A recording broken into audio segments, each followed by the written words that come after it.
청취자님께서 보내주신 자료, 세상에서 가장 작은 나라에 대한 이야기인데요. 네, 바로 바티칸 시국이죠. 면적이 0.44제곱킬로미터. 이게 서울 여의도의 5분의 1 정도라고 하니까 와, 정말 상상하기 어려울 정도로 작습니다. 그렇죠. 인구도 1000명 남짓이고요. 정말 놀라운 크기인데요. 더 흥미로운 건 이 나라가 이탈리아, 로마, 그 거대한 도시 한복판에 섬처럼 딱 자리 잡고 있다는 점이에요. 아, 맞아요. 이게 그냥 작은 나라가 아니라 전 세계 13억 카톨릭 신자들의 어떤 영적인 중심지, 뭐 그런 막중한 의미를 지니고 있거든요. 맞습니다. 자료를 보니까 이 작은 크기가 그냥 우연이 아니더라고요. 네, 교황의 독립적인 지위, 그러니까 뭐랄까 세속 권력으로부터의 자율성, 이걸 보장하기 위한 필연적인 결과였다는 거죠. 정확합니다. 그게 핵심이죠. 역사를 좀 들여다보면 이게 더 분명해지는데요. 네네. 과거의 교황은 이탈리아 반도 중부에 꽤 광대한 영토를 다스렸어요. 소위 교황령이라고 불렸죠. 아, 교황령. 네. 근데 이제 19세기 이탈리아 통일 과정에서 1870년에 이 영토를 신생 이탈리아 왕국에 다 빼앗기게 됩니다. 아, 그때부터군요. 교황청하고 이탈리아 정부 사이에 뭔가 좀 긴장 관계가 시작된 게? 네, 맞습니다. 자료에도 보니까 교황이 스스로를 바티칸의 죄수다 이렇게 칭하면서 외부랑 딱 단절했던 시기가 있었다고 하더라고요. 네, 그랬습니다. 거의 한 60년 가까이 그런 냉각기가 이어졌어요. 그러다가 1929년에 이탈리아 정부하고 라테라노 조약이라는 아주 역사적인 협정을 맺게 됩니다. 라테라노 조약이요? 네.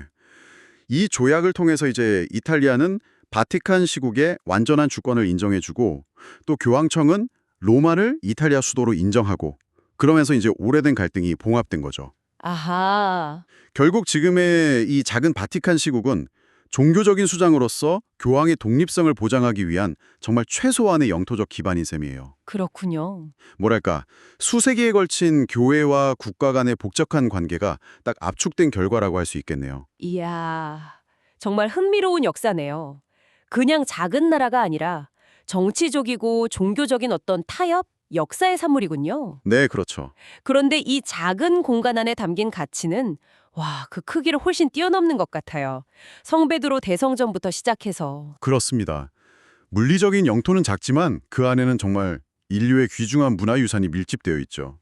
성 베드로 대성전만 해도 카톨릭의 총본산이라는 종교적 의미도 크지만 건축사적으로도 뭐 엄청난 가치를 지니잖아요. 네, 그렇죠. 그리고 바티칸 박물관, 또 그 안에 있는 시스티나 예배당은 어떻습니까? 맞아요. 자료에도 딱 나와 있는데 미켈란젤로의 천지창조, 최후의 심판, 또 라파엘로의 아테네 학당 같은 정말 르네상스 거장들의 걸작들이 가득하잖아요. 네, 진짜 인류 예술의 보고라고 할 만하죠. 바로 그 점 때문에 바티칸 시국 전체가 이게 하나의 독립된 국가인데도 불구하고 1984년에 유네스코 세계유산으로 등재될 수 있었던 거죠. 아, 국가 전체가요? 네, 국가 전체가 세계유산인 경우는 정말 드문 사례예요.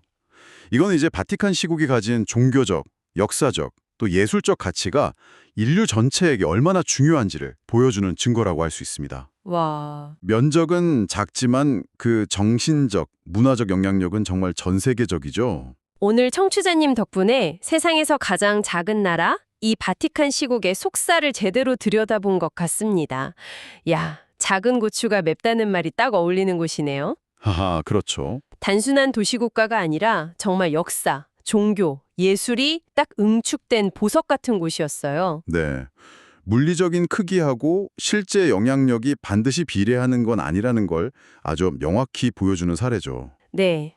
여기서 한 걸음 더 나아가서 생각해 볼 만한 지점은 과연 이 작은 주권 국가가 지금처럼 복잡한 현대 국제사회 속에서 어떻게 자신만의 그 독특한 외교적 지위랄까요? 그런 영향력을 계속 유지하고 또 확장해 나가는가 하는 점일 겁니다. 아, 단순히 그냥 과거의 유산에 기대는 것만으로는 설명하기 좀 어려운 부분이 있거든요. 그렇겠네요. 그 부분은 저희가 오늘 살펴본 사료 너머에 또 다른 흥미로운 질문이 될 수 있겠습니다. 네. 청취자님도 한번 생각해 보시면 좋겠네요. 저희는 다음에 또 다른 깊이 있는 이야기로 찾아뵙겠습니다.